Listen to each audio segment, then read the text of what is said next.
वाणी हुजूर स्वामी जी महाराज, उपदेश गुरु और शब्द अथवा नाम भक्ति का वचन 19वां, शब्द 13वां।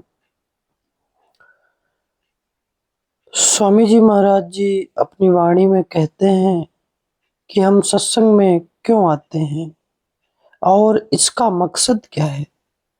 हम रोज रोज गुरबानी को सुनकर मालिक के साथ अपना प्रेम प्यार बढ़ाएं और हमारे में जो जो दोष हैं उनको छोड़ दें। मन मजिस्ट्रेट है, वह बता देता है कि तुझ में ये दोष है। मैं देखता हूँ कि सत्संगियों में कमाई वाली स्त्रियां ज्यादा हैं, मर्द थोड़े हैं। इसका क्या कारण है? इस कहानी से पता लगेगा। आओ इसे ध्यान से सुनने की कृपालता करें जी। एक महाजन सत्संग सुनने जाया करता था। एक दिन उसके पुत्र ने कहा कि आप रोज सत्संग में जाते हो, आज मैं जाऊंगा।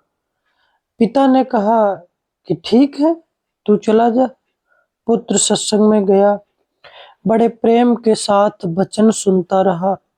वहां यह मजमून आया कि किसी का नुकसान नहीं करना चाहिए, किसी का दिल नहीं दुखाना चाहिए। जब सत्संग से आकर वह दुकान पर बैठा तो इत्तेफाक से एक गाय आकर आटा खाने लगी। जैसे कि गाय बाजारों में घूमा फिरा करती हैं, मन में कहता है कि कितना आटा खा जाएगी, 2 सेर ना सही 4 सेर खा जाएगी। पिता देखता रहा, पुत्र को कहता है, ओ आंखों के अंधे, तुझे दिखता नहीं कि गाय आटा खा रही है? पुत्र ने कहा, हमारे इतने मकान हैं, इतना किराया आता है, इतना ब्याज आता है, अगर यह 2-4 सेर आटा का खा जाएगी तो क्या हो जाएगा? पिता ने पूछा, यह विचार तू कहाँ से लाया है? तो पुत्र ने कहा कि सत्संग से। पिता बोला, फिर ना जाना, मुझे 30 साल हो गए जाते जाते, मैं वही धोती झाड़ कर आ जाता हूँ। इस तरह हमारा भी धोती झाड़ने वाला हिसाब है। गए, सत्संग सुना, घर लौट आए, यानी हम कमाई पर तो जोर देते ही नहीं, चाहे दुनिया में कुछ भी हो जाए, लेकिन नित्य नेम यानी सुरत शब्द की कमाई का अभ्यास जरूर करना चाहिए। जितने महात्मा सचखंड से आए, हम पर रहम करते हुए कहते हैं कि तुम 84 लाख योनियों के जेल खाने में फंसे हुए हो, चलो तुम्हें सचखंड ले चलें। वे निकालने के लिए आते हैं, मगर हम सुनते नहीं। गुरु नानक साहिब कहते हैं कि इबादत ना छोड़ो। शम्स तबरेज जी कहते हैं कि इबादत ना छोड़ो। मौलाना रूम साहिब कहते हैं कि इबादत ना छोड़ो, मगर हमारे कानों में जूं भी नहीं रेंगती। हमें चाहिए कि दुनिया के काम रह जाएं तो रह जाएं, मगर गुरु की भक्ति हमें जरूर करनी है। गुरु का है जगत सब आंधा,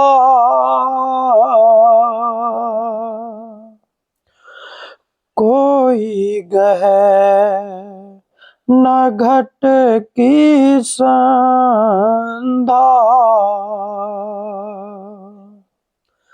सभी वेद शास्त्र और अन्य धर्म पुस्तकें कहती हैं कि संत महात्मा इस दुनिया के लोगों को हिदायत देने के लिए परमात्मा के भेजे हुए आते हैं। गुरु अर्जुन साहिब ने कहा है, जन्म मरण दुहु मह नाही, जन पर उपकारी आए, जिय दान दे भक्ति लाइन हर, शिव लैन मिलाए। वे संत हमारी तरह माया के कैदी नहीं होते और ना जन्म मरण के चक्र में आते हैं, बल्कि वे हमें 84 के जेल खाने से निकालने के लिए आते हैं। जिस वक्त वे आकर दुनिया को देखते हैं तो कहते हैं कि अफसोस, सारा जहान अंधा है। आप कहेंगे कि यहाँ सूरज है, चंद्रमा है, सितारे हैं, रोशनी के और कई साधन हैं जिनकी मदद से हम सब कुछ देखते हैं। फिर अंधे क्यों?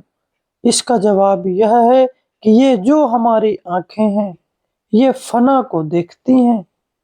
दूसरे, जिस जगह सूरज, चंद्रमा, सितारे, बिजली और लैंप, ये 5 चीजें ना हो, वहां ये आंखें काम नहीं कर सकती। जो आंख परमात्मा को देखने वाली है, वह अंदर है। असल में आदमी को आंखों के पीछे पर्दा लगाकर बाहर निकाला हुआ है। उसने ना पर्दा खोला, ना वह आंख हासिल की, ना परमात्मा से मिला और ना ही 84 के चक्र से निकला। इसलिए स्वामी जी महाराज जी कहते हैं कि सारा जहान अंधा है। यह अंधा क्यों है? इसलिए कि अंदर नहीं चढ़ता। अगर अंदर चढ़े तो सुजाखा हो जाए और जो सामान मालिक ने इसके अंदर रखा हुआ है उससे वाकिफ हो जाए। गुरु अमरदास जी कहते हैं, इस कायह अंदर 9 खंड, प्रथमी हाट पट्टन बाजारा, काया अंदर ब्रह्मा विष्णु महेशा, सब ओपत चित संसारा। फिर कहा है, अंदर महल अनेक है, जीव करे बसेरा, मन चिंदिया फल पाइसी, फिर होए न फेरा। अगर यह पर्दा खोलकर अंदर रूहानी मंडलों पर चला जाए, फिर दुनिया के जन्म मरण में ना ही आए, 84 में धक्के नहीं खाए। अब सारे महात्मा होका देकर गए, लेकिन कोई भी नहीं सुनता। जब जब महात्मा होका देकर कहते हैं कि तुम सारे अंधे हो, तो जिनके मोटे भाग्य हैं वे कहते हैं कि आप ये लफ्ज बोलते ही क्यों हो। मगर महात्मा कहते हैं कि आप अंदर नहीं जाते, अंदर का द्वार नहीं खोलते। इस तरह तमाम दुनिया अंधी आई और अंधी ही चली गई।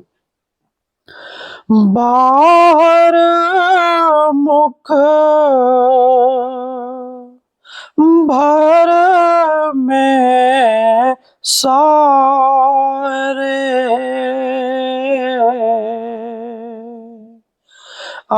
अंतर्मुख शब्द न धारे। वह शब्द या आकाशवाणी जिसे आद सच जुगाद सच भी कहते हैं, वह नाम है। नाम लफ्ज नहीं है। नाम ना अरबी है, ना तुर्की है, ना फारसी है, ना अंग्रेजी, ना कोई और जबान। उसी ताकत को मुसलमान भाई कलमा कहते हैं, कलामे इलाही या बांगे आसमानी कहते हैं। ऋषि मुनि उसको नाद और गुरु नानक साहिब उसी को गुरु बानी कहते हैं। मुक्ति देने वाली चीज हमारे अंदर है, मगर सारी दुनिया इसे बाहर तलाश कर रही है। कोई उजाड़ों पहाड़ों में ढूंढता है, कोई पत्थरों, पानी और कागजों में। वह बाहर नहीं है, वह हमारे अंदर है। फिर बाहर किस तरह मिल सकता है? इसी तरह देवी देवता भी, जिन्हें दुनिया बाहर ढूंढती है और जिनकी मूर्तियां बनाती फिरती है, वे भी हमारे अंदर हैं, क्योंकि वे आंखों यानी आत्मा की बैठक से नीचे बैठे हुए हैं। इसलिए हमें उनकी जरूरत नहीं है। फिर भी जो उनसे मिलना चाहते हैं वे अंदर जाकर मिल सकते हैं। अगर पत्थरों यानी मूर्तियों में उन्हें ढूंढो, वे बेजान हैं। बेजान चीज जानदार को खींच नहीं सकती, इसलिए इनसे कुछ भी प्राप्त नहीं होता। सारी दुनिया बाहर ही बाहर तलाश कर रही है। अच्छा ही अच्छा होता है कि अंदर जाती और उस लज्जत को ले लेती। अब सवाल यह पैदा होता है कि अगर हम अंदर जाएं तो अपनी आत्मा को किसके साथ जोड़ें? तो कहते हैं शब्द के साथ। क्या गाने बजाने वाला, लिखने पढ़ने वाला शब्द नहीं? वह लिखने पढ़ने बोलने में नहीं आता। वह अलिखित कानून और अनबोली भाषा है। वह अंदर है। जो बाहर विषय विकारों और अन्य पदार्थों में उलझे हुए हैं, वे इसे नहीं समझ सकते। यही गुरु अमरदास जी फरमाते हैं, मायाधारी अति अन्ना बोला, शब्द न सुने बहुरोल घचोला।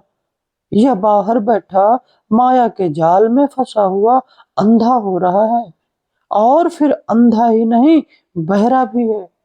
क्यों? क्योंकि अंदर के कान नहीं खुले। क्या कहते हैं गुरु अर्जुन साहिब, नैन न देखे साध से नैन बिहालिया। जो आंखें अंदर सतगुरु के स्वरूप को नहीं देख सकती, उन्हें निकाल दो। करण न सुनहि नाद करण मुंद घालिया। जो कान अंदर शब्द को नहीं सुनते, उन्हें काट दो। रसना जपे न नाम तिल तिल कर कटिए। जो जबान नाम नहीं जपती, उसे जर्रा जर्रा करके काट दो। हम क्यों नाम नहीं जपते?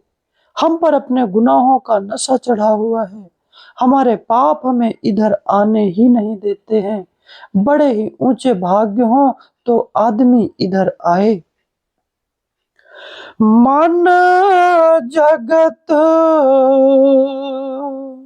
भोग रस बंधा,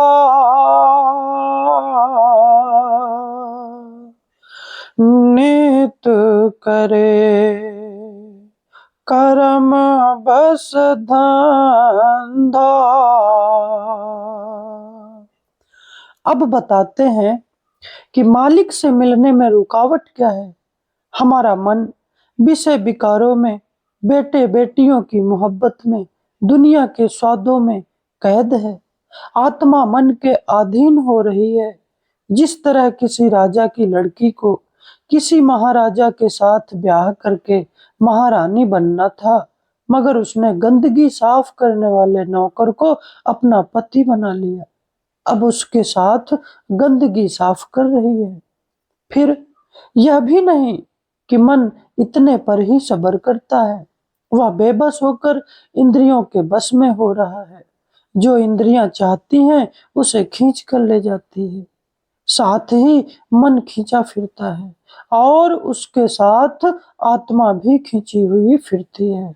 सारे खंडों ब्रह्मांडों के मालिक सतगुरु की अंश आत्मा मन के काबू में आ गई। आगे मन इंद्रियों के बस में है। जो इंद्रियां चाहती हैं खींच कर ले जाती हैं। कान की इंद्री सुनकर क्या नहीं करती, आंख की इंद्रियां देखकर क्या क्या पाप नहीं करवाती। मन जड़ है, इंद्रियां भी जड़ है, मगर आत्मा तो चेतन है। कहते हैं, यह कमीना और कंगाल वह राजा की लड़की, फिर यह अंदर क्यों नहीं जाती? मन इसे अंदर जाने ही नहीं देता। मन आत्मा का दुश्मन है और उसे दुनिया के भोगों रसों के वश में किए बैठा है। फिर यह दुश्मन आज का नहीं, बल्कि करोड़ों जन्मों से हमारे साथ है। बहुत समय पहले काल भगवान ने एक बार 70 चौकड़ी युग और एक बार 64 चौकड़ी युग एक टांग पर खड़े होकर भक्ति करके मालिक से रूहें ले ली थी। उस दिन से आज तक रूह मन की कैद में है।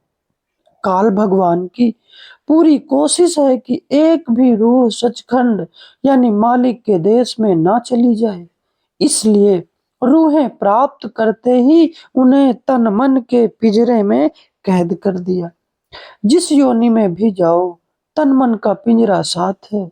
नरकों में जाओ, तन मन साथ है। स्वर्गों में चले जाओ, तन मन साथ है। कीड़े पतंगे हैं, तन मन साथ है। जब तक हम अंदर पार ब्रह्मा में नहीं जाते, यह तन मन का पिंजरा छूटता ही नहीं। अब हुजूर स्वामी जी महाराज जी कहते हैं कि जब आत्मा मन के बस में आ गई तो उसने भोगों और सांसारिक रसों में फंसा दिया। मन खोटी खोटी लज्जतों के जरिए कर्म करता और भोगता है। जिस तरह की जमींदार के घर में जो अन्न के दाने हैं, उसे वे ही खाने हैं। जो बोएगा वही खाएगा। इसी तरह आदमी जो कर्म करता है, अगले जन्म के लिए वे ही हमारे प्रारब्ध बन जाते हैं, उन्हें भोगेगा। फिर कर्म करेगा और वे फिर प्रारब्ध बन जाएंगे। कहते हैं यह सारी उम्र बाहर ही बाहर रहा, अंदर तो गया ही नहीं। हमने खुद ही कर्म किए और खुद ही उन कर्मों का जाल तान कर उसी में फंस गए। हमें यह भी पता नहीं कि वह कौन सा जाल है। तो संत बताते हैं कि आप बेटे बेटियों, कौमों, मजहबों, विषय विकारों और अन्य सांसारिक व्यवहारों के जाल में फंसे हुए हो। ज्यों-ज्यों हम इस जाल में अधिक फंसते गए, हमारी बुद्धि जवाब देती गई। यहाँ तक कि अगर कोई महात्मा हम पर तरस खाकर इस महाजाल को तोड़कर हमें आजाद करना चाहता है, तो हम उसके खिलाफ हो जाते हैं। तुम देखो गुरु नानक साहिब के साथ कैसा सलूक किया। जिधर जाते थे दुनिया उन्हें कुमार्गी कहती थी। एक गांव में तो लोगों ने उन्हें एक रात भी रहने नहीं दिया। आखिर गांव के बाहर एक कोढ़ी की कुटिया में रहे। कबीर साहिब के साथ जो हुआ वह आप जानते ही हो। हजरत मोहम्मद साहिब के दांत तोड़ दिए। फिर एक बार उन्हें 3 दिन तक गार यानी गुफा में भूखे प्यासे रहना पड़ा। शम्स तबरेज की खाल खींच ली, मंसूर को सूली पर चढ़ा दिया। ऐसा ही व्यवहार कई फकीरों के साथ किया। वे महात्मा हमें हिदायत देने के लिए आते हैं, मगर हम मैले हृदय वाले उनकी हिदायत की परवाह नहीं करते। यही कबीर साहिब जी कहते हैं, कबीर पापी भगति ना भावई, हर पूजा ना सुहाए। पापी पुरुषों को हरि की पूजा अच्छी ही नहीं लगती। आगे आप जी कहते हैं, माखी चंदन पर हरे, जह बिगंध तहाँ जाए। जिस तरह मक्खी कस्तूरी, चंदन वगैरह खुशबूदार चीजों पर नहीं बैठती, गंदगी पर सारा दिन भिन भिन करती रहती है, इसी तरह हमने विषय विकारों में फंसकर उम्र बर्बाद कर दी। वे हमें निकालने के लिए आते हैं, हम उनके साथ दुश्मनी करते हैं। फिर वे क्या करें? फांस मरे काल के फंदा,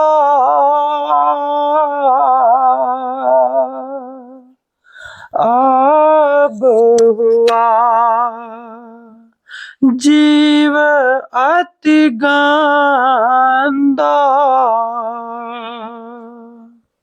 जो दुनिया का परमेश्वर है वह काल है।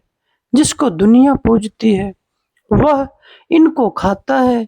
इस पर्दे को संतों ने आकर उठाया है। सारा संसार काल के जाल में है। संत जीवों को काल के जाल में से निकालने यानी बचाने के लिए आते हैं। आप देख लो आजकल जमाने की हवा कैसी बिगड़ी हुई है।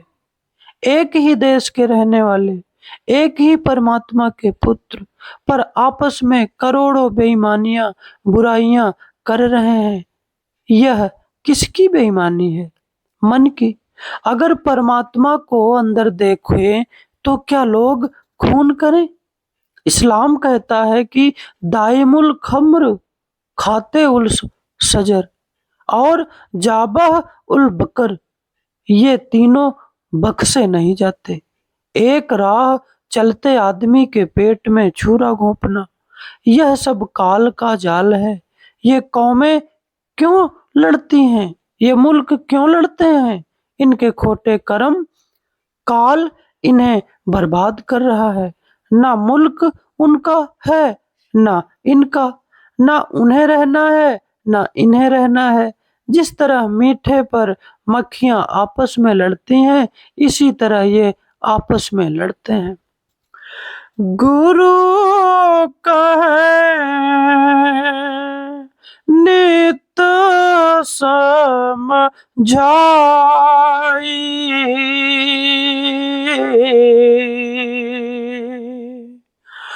कर खोज शब्द घट जाई।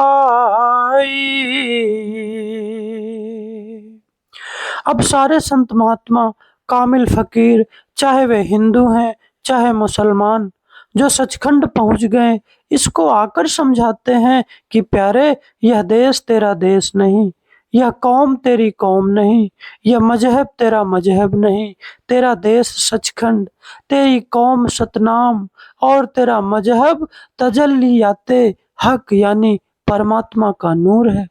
अगर तुझे उस देश में जाना है तो राह तेरे अंदर है।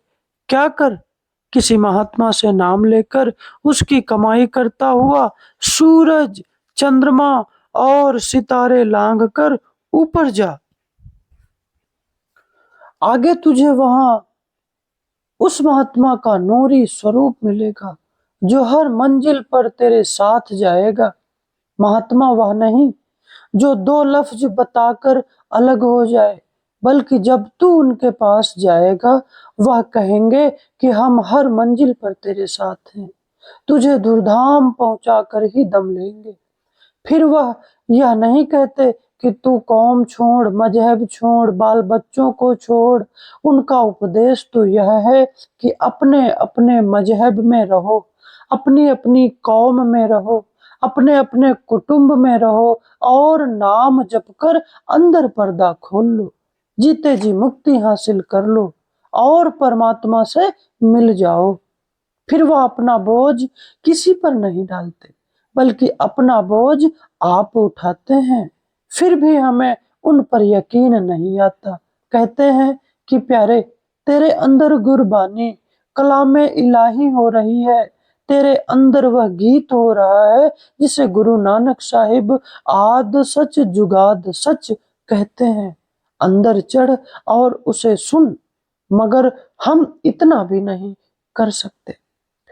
यह सुने ना गुरु के बैना,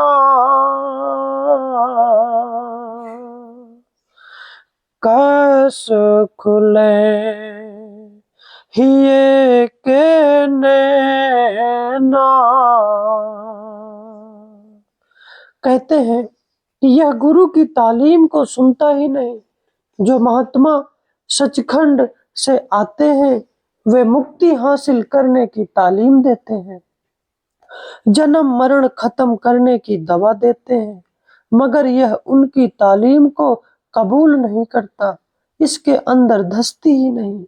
अगर दवाई लाकर रख छोड़ो तो कोई फायदा नहीं, अगर यह दवाई खाता तो असर होता और बीमारी चली जाती। फिर अंदर का पर्दा खुले तो किस तरह? बिरला कोई जीव अधिकारी, गुरु बचन करे आधारी। कहते हैं कि कोई बिरला ही भाग्यशाली जीव होता है जो संतों की संगति में आता है और उनका कहा मानता है। जिस पर मालिक की अति दया होती है वही संतों की संगति में आता है और नाम लेकर उसकी कमाई करता है। नहीं तो कौमों की कौमें, मजहबों के मजहब नाम को छोड़कर लफ्जों में उलझे हुए हैं, लेकिन लफज नाम नहीं। यही गुरु तेग बहादुर साहिब जी कहते हैं, जन नानक कोटन में को भजन राम को पावे। गुरु अर्जुन साहिब जी भी कहते हैं, जग में उत्तम काढ़िय विरले कई कई। एक और जगह आप जी कहते हैं, कोट मधे को विरला सेवक होर सगले ब्युहारी। जो बचन संभारे गुरु के, मन फंद लगावे छल के। अब हम संतों का कहना क्यों नहीं मानते? हमारे अंदर दो ताकतें हैं, एक काल और दूसरी दयाल। जो काल की ताकतें हैं, उन्होंने हमारे मन और आत्मा पर ऐसा पर्दा डाला हुआ है कि हमको होश ही नहीं रहा। इस दुनिया में हमारा बड़े से बड़ा दुश्मन कौन है? मन। हमारे और गुरु के बीच में पर्दा किसका है? मन का। जब आप मन को खड़ा कर लोगे, आत्मा अंदर चली जाएगी। यहाँ स्थूल देह में स्थूल मन है, सहस्दल कमल में सूक्ष्म मन है और ब्रह्मा में कारण मन है। जब कोई महात्मा हमें पार ब्रह्मा के देश में ले जाएगा तो हमें होश आएगा और हम कहेंगे कि ओहो, हम कैसे जाल में फंसे हुए थे। जब कोई जीव संतों के सत्संग में आता है और उनके वचनों पर विश्वास करता है तो मन के घर स्यापा यानी कि रोना पीटना पड़ जाता है।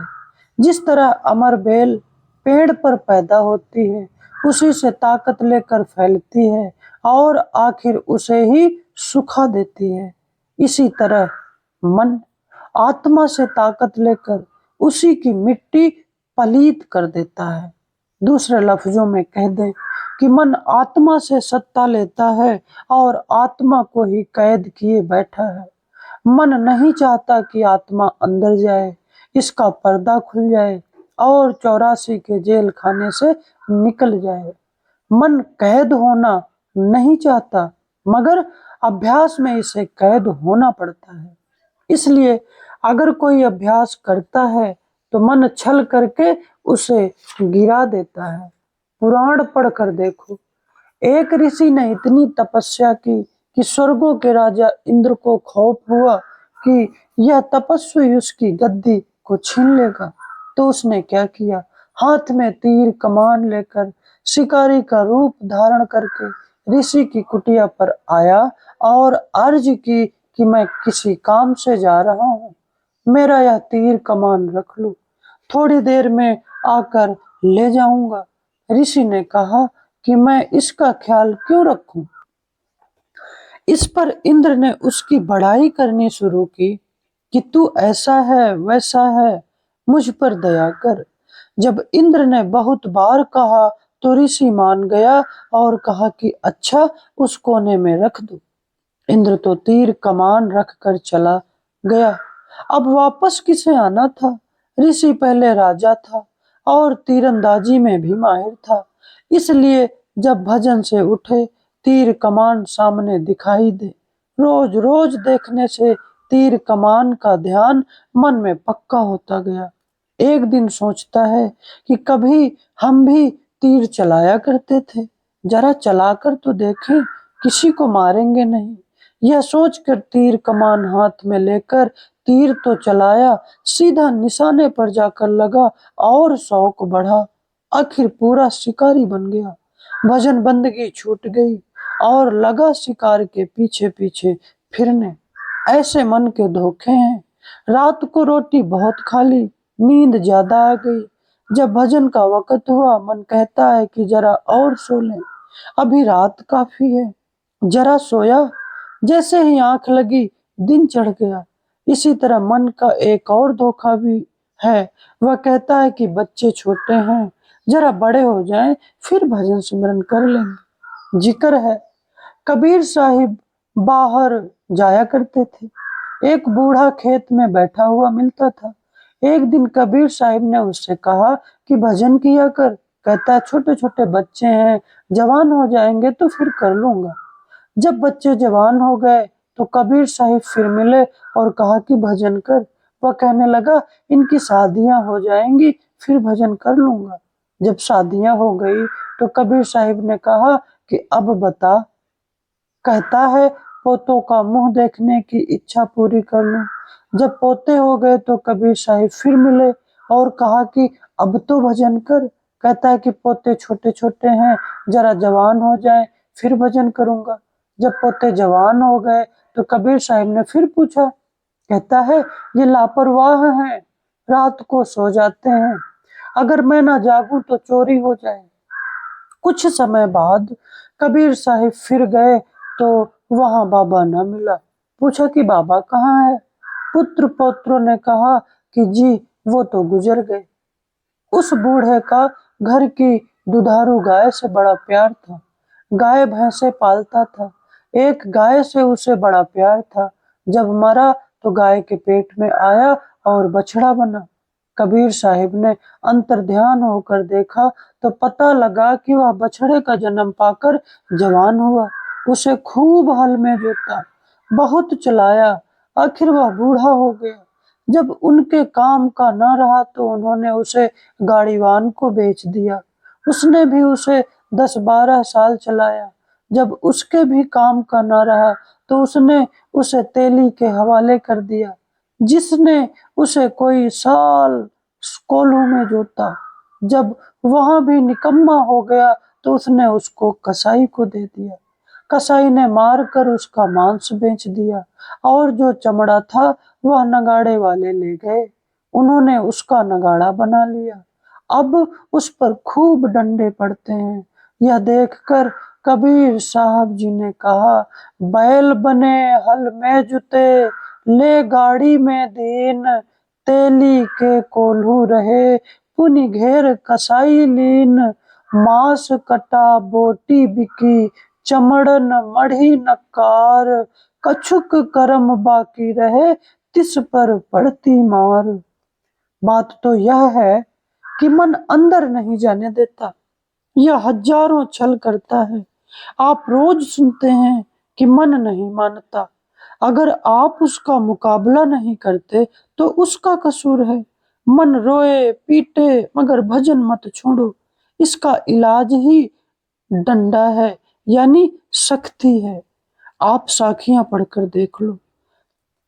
स्वामी जी महाराज जी कहते हैं कि आपको एक मुसलमान फकीर की साखी सुनाता हूँ। वह बाजार से जा रहा था। एक हलवाई ने बहुत बढ़िया जलेबियां बनाई हुई थी। मन ने कहा कि चलो जलेबियां खानी है। पास में पैसे भी नहीं थे। मन को मोड़ा, पर मन अड़ियल घोड़ा है, इसे जिधर से हटाओ उधर ही जाता है। सो भजन पर बैठते हैं, उन्हें तो बताने की जरूरत नहीं, वे खुद ही जानते हैं। जब रात को भजन पे बैठा तो जलेबियां सामने, उठकर फिर बैठा तो फिर जलेबियां सामने, घंटा भर सोकर फिर बैठा, वही ख्याल सामने, सारी रात आंख न लगी। फकीर सवेरे जंगल में गया, लकड़ियां काटी, अच्छा बड़ा गट्ठर बांधा, अब उठाया नहीं जाता, पसीने पसीने होता है। मन से कहता है कि तुझे जलेबियां खानी है। आखिर किसी आदमी ने लकड़ियां उठवा दी, बाजार में ले आया। किसी ने पूछा कि क्या कीमत लेनी है? कहता है कि जो दोगे। उसने 1 रुपया दिया। पुराने जमाने में रुपए की 3 सेर जलेबियां आती थी। मैंने खुद आगरा में रुपए की 3 सेर के भाव से खरीदी है। यहाँ मैंने शब्द जो है यह स्वामी जी महाराज जी के लिए उपयुक्त किया गया है। इस तरह वह जलेबियां खरीद कर जंगल में ले गया। अब खूब खाया। 1.5 पाव की और जलेबियां 3 सेर खाई। मन से कहा और खा, और खाई। अब और अंदर ना जाए, शरीर ने कबूल ना किया कि उल्टी हो गई। मन से कहा इसको खा, कै को खाया, फिर कै हो गई। 2-4 थप्पड़ मुंह पर मारे और कहा कि इसे फिर खा, फिर खाया, फिर कै हो गई। एक आदमी उधर से चला जा रहा था। उसे कहता है कि भाई ये जलेबियां ले जा। फकीर ऐसी सजा मन को देते हैं। महात्माओं ने इस तरह के उपाय किए हैं, मन के साथ बेशुमार झगड़े किए हैं। गुरु अमरदास जी कहते हैं, मन ही नाल झगड़ा, मन ही नाल सथ, मन ही मंझ समाए। ज्यो ज्यो कर जीव भुलावे,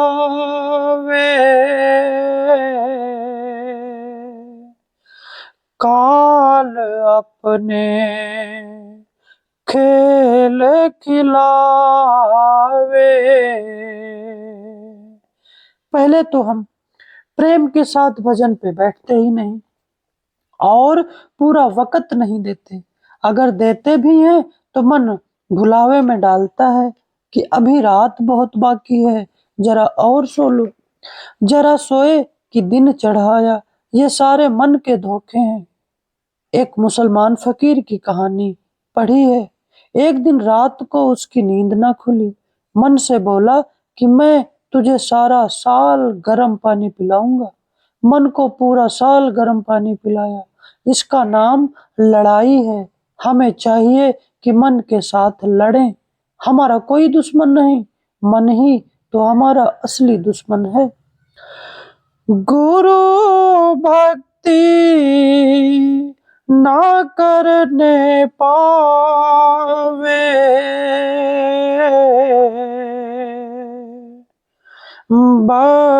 बहुभांति उपाधि लगावे। मन सुतुर बेमुहार यानी बेनकेल का ऊंट है। अपना शासन या हुकूमत चाहता है और गुरु भक्ति की तरफ तो आने ही नहीं देता। जब तक गुरु भक्ति नहीं, नाम भक्ति कहाँ। जो पानी आंखों, नाक, कान, मुंह और अलग अलग नलों के जरिए बहता है, उसे एक नल में ले आओ तो देखो कितने जोर से पानी बहता है और उसमें कितनी ताकत आ जाती है। जिस तरह एक कमांडर इन चीफ है, सारी फौज के सिपाही उसके पीछे हैं। अगर उसका हुक्म मानकर सभी सिपाही दुश्मन के साथ लड़े तो कामयाब हो जाएंगे। अगर हर एक सिपाही अलग अलग लड़े तो कभी कामयाब नहीं होंगे। इसी तरह दुनिया में कई किस्म की भक्तियां हैं, जैसे कौम भक्ति, देश भक्ति, पितृ भक्ति, मातृ भक्ति। अगर हम इन सारी भक्तियों को छोड़कर एक गुरु भक्ति को अपना लें, यानी किसी महात्मा से राह लेकर अंदर चढ़ चलें, तो हमारी मुक्ति हो जाए, जन्म मरण ही खत्म हो जाए। गुरु अर्जुन साहिब कहते हैं, गुरुदेव माता, गुरुदेव पिता, गुरुदेव स्वामी परमेश्वरा। गुरु ही हमारी माता है, गुरु ही हमारा पिता है और गुरु ही हमारा परमेश्वर है, क्योंकि गुरु के सिवाय मौत के बाद हमारे साथ कोई नहीं जाता। अगर दुनिया में भी हमारा कोई रिश्तेदार है तो वह गुरु है। बिना नाम भक्ति मुक्ति नहीं, और नाम किससे मिलता है? गुरु से। जब हम गुरु के सत्संग में बैठते हैं या नाम का सिमरन करते हैं या भजन पर बैठकर धुन को सुनते हैं तो मन कोई ना कोई रुकावट खड़ी कर देता है। जब रात को भजन के लिए जागते हैं तो कहता है कि अभी रात बहुत बाकी है, थोड़ा और सो लो, फिर बैठ जाएंगे। जरा लेटे नहीं कि दिन चढ़ आया। कभी मित्र होया भरमावे,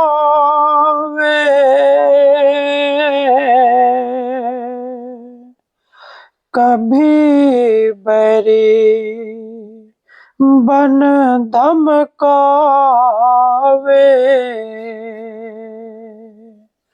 पहले तो मन विषय विकारों, राग रंग की चाटों और इंद्रियों के भोगों के स्वाद चखाता है। जो इनके काबू में आ गया वह तो गया, जो ना फंसा उसके साथ दुश्मनी करके, लड़ाई करके या कुछ और करके भजन छुड़वा देता। एक महात्मा एक दुकान पर खड़े थे। कुछ ख्याल आया, मन से कहने लगे, तेरी बड़ी तारीफ सुनी है, कुछ अपनी करतूत तो दिखा। मन कहता है, देखनी है। एक आदमी वहां पर शहद बेच रहा था। उसकी मटकी में से अंगुली भरकर एक दीवार पर लगा दी। शहद लगाने की देर थी कि उसकी खुशबू पाकर एक मक्खी आ बैठी और लगी आंखें बंद करके शहद चाटने। अभी शहद खा ही रही थी कि एक छिपकली ने देखा कि यह तो मेरा शिकार है। जैसे ही छलांग मारी, मक्खी को शहद समेत खा गई। उस दुकानदार ने बड़े प्यार से एक बिल्ली पाल रखी थी। बिल्ली छिपकली पर झपटी और उसे एक बार में ही खा गई। पास ही एक ग्राहक का कुत्ता खड़ा था। उसने बिल्ली पर हमला करके उसे चीर फाड़ डाला। दुकानदार को गुस्सा आया। उसने अपने नौकरों से कहा, मारो कुत्तों को। उन्होंने डंडे मार मार कर कुत्ते को मार डाला। ग्राहक को बड़ा दुख हुआ। उसने दुकानदार को गालियां दी। गाली देने की देर ही थी कि दोनों गुत्थम गुत्था हो गए। दुकानदार के साथ उसके नौकर थे और ग्राहक के साथ आम लोग। खूब लड़ाई हुई। तब मन ने उस महात्मा से कहा कि ये हैं मेरे खेल, ये हैं मेरे मन के धोखे। कभी रोगन माही घुमावे,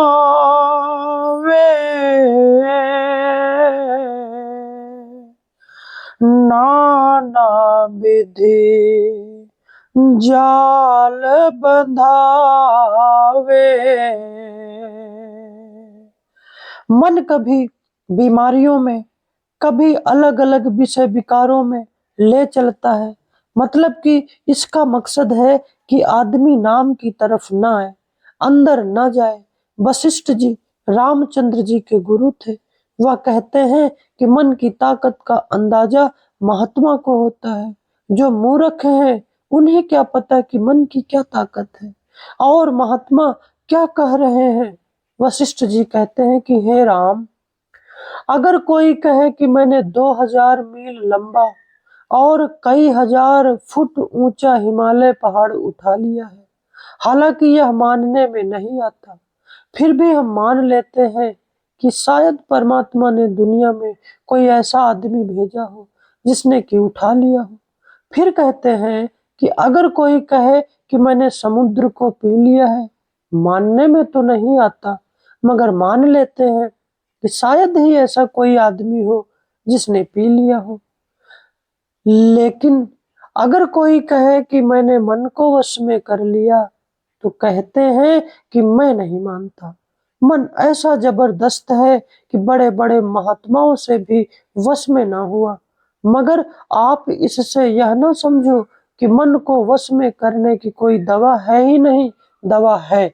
अगर कोई गुरु मिल जाए, वह इसे नाम दे दे, यह कमाई करके अंदर जाए, तो आगे तुरिया पद में सतगुरु खड़ा है। तुरिया पद कहो या सहस दल कमल कह लो, वहां नाम का अमृत है। जिस वक्त मन उस अमृत को पीता है तो मन काबू में आ जाता है, आत्मा आजाद हो जाती है। यानी इस जन्मों जन्मों की कैदी आत्मा को थोड़ी सी आजादी मिल जाती है। शब्दा रस लेन न पावे, यो जीव सदा दुख पावे। हाय अफसोस, करोड़ों वर्षों तक 84 लाख योनियों का जेल खाना भोग भोग कर मनुष्य का जन्म मिला, फिर भी मन नाम की तरफ नहीं आने देता, यानी भजन नहीं करने देता। स्वामी जी महाराज जी कहते हैं, अक्सर सत्संगी मिलते हैं, मगर दुनिया में रहकर शायद ही कोई सुखी हो। एक ना एक दुख तो सबको ही है। यही फरीद साहिब जी कहते हैं, फरीदा मैं जानिया दुख मुझको, दुख सब ही जग, ऊंचे चढ़ के देखिया ता घर घर एहा अग। मन ने किसी को दुख सुखी रहने ही नहीं दिया। गुरु मेहर करे जिस जन पर, सो बचे शब्द धुन सुन कर। कहते हैं कि गुरु मेहर करता है, ये मेहर लेते नहीं। वह दोनों हाथ फैलाकर कहता है कि आओ, मैं तुम्हें ले जाने के लिए तैयार हूँ, मगर ये अंदर नहीं जाते। बेशुमार मिसालें हैं। कबीर साहब जी कहते हैं, कबीर साचा सतगुर क्या करे, जो सिक्खा मह चूक, अंधे एक ना लागई, जो बांस बजाई के फूक। सतगुरु तो हमें दोनों हाथों से अंदर ले जाने के लिए तैयार है, मगर हम अंदर नहीं जाते। शब्द के सिवाय दुनिया में कोई और दवा नहीं है। जब हम अंदर शब्द सुनेंगे तो शांति आ जाएगी, तब प्रेम प्यार आ जाएगा। सभी महात्मा होका देते हैं कि शब्द को सुनो। जिसने उस कला में इलाही कीर्तन या अनहद बाजे को सुना, उसका मन काबू आ गया। काम क्रोध आदि इंद्रियां काबू आ गई। अंदर रोशनी, नूर और तजल्ली पैदा हो गई। केवल वे ही बचे, बाकी सब मारे गए। तब गए शब्द रस जाची, फिर जले न जग की आँची।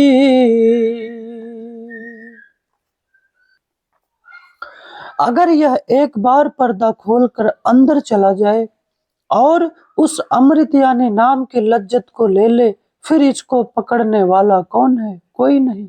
फिर ना मन पकड़ सकता है ना इंद्रिया।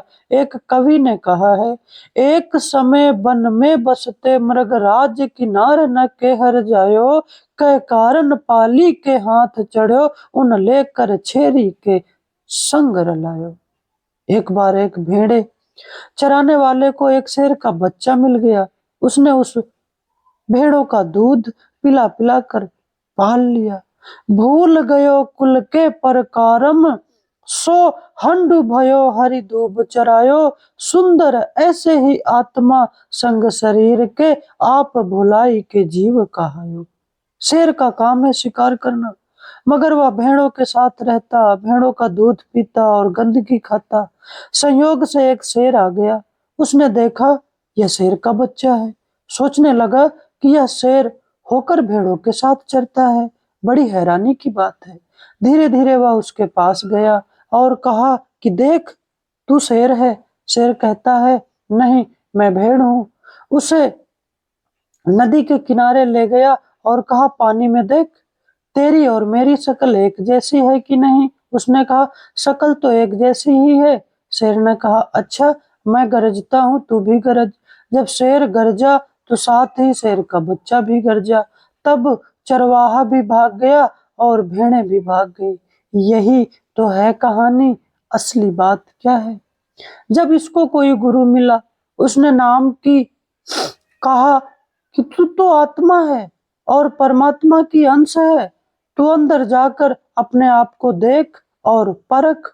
जब हम अंदर जाते हैं तो रोशनी या प्रकाश हो जाता है। हमें समझ आ जाती है कि असलियत प्रकट हो जाती है कि हम कौन हैं। संत जब जब संसार में आए, यही होका देते रहे कि अगर तू जन्म मरण के चक्र से बचना चाहता है तो क्या कर, तेरे अंदर नाम है। तू 9 दरवाजे छोड़कर अंदर 10वीं गली खोल। जब तू पर्दा खोल कर ऊपर जाकर अमृत पी लेगा, फिर तू मन के बस में नहीं आएगा, इंद्रियों के बस में नहीं आएगा, कई और भोगों के बस में भी नहीं आएगा। मन जैसा हमारा और कोई दुश्मन नहीं। लेकिन अगर एक बार इसे बस में कर लें और यह अंदर की लज्जत ले ले, तो इसके जैसा वफादार नौकर भी कोई और नहीं। जिस तरह आत्मा सतगुरु से बिछड़ी हुई है, इसी तरह मन भी ब्रह्मा से बिछुड़ा हुआ है। यह ब्रह्मा का अंश है, कोई छोटी सी चीज नहीं। अगर इसे पता लग जाए तो यह कहेगा कि मैं ब्रह्मा का कमांडर हूँ। जब दोनों अंदर गए तो मन, क्योंकि ब्रह्मा का अंश था, वह ब्रह्मा में ही रह गया। आत्मा आगे चली गई, पर्दा खुल गया। फिर कौन जन्म ले और कौन मरे, तब इस देश में आने की कोई जरूरत नहीं। सब बात लगी अब कांची,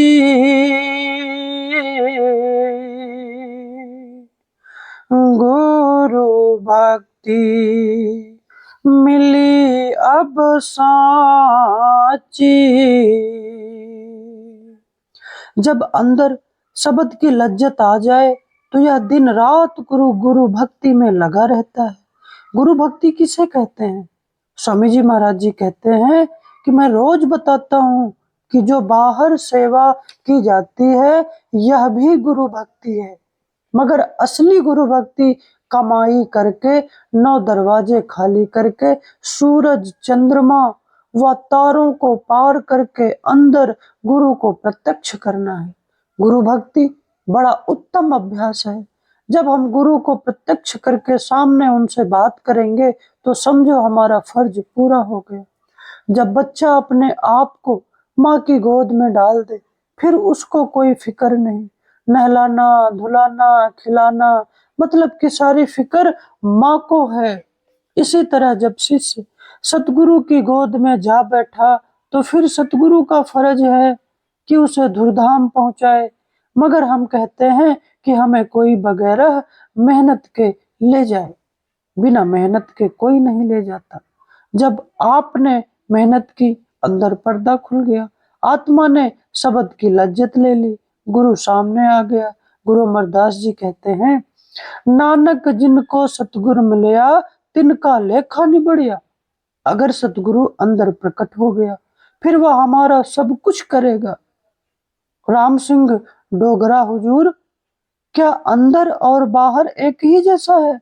महाराज जी कहते हैं, पीहर में लड़की बेटी होती है और बाहर यानी ससुराल में बहू हो जाती है।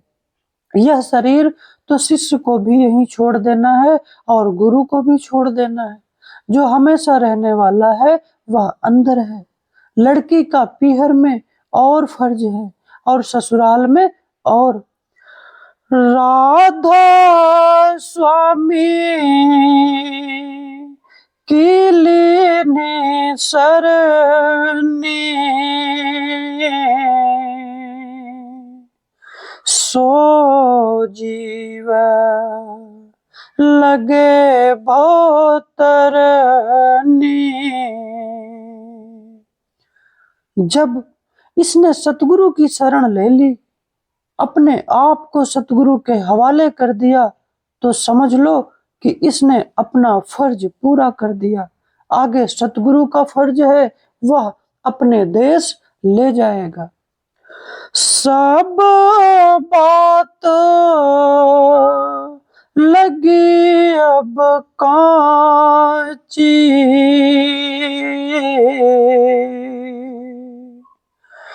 गुरु भक्ति मिली अब साची। राधा स्वामी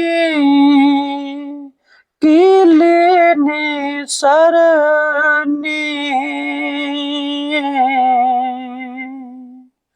सो जीव लगे भोत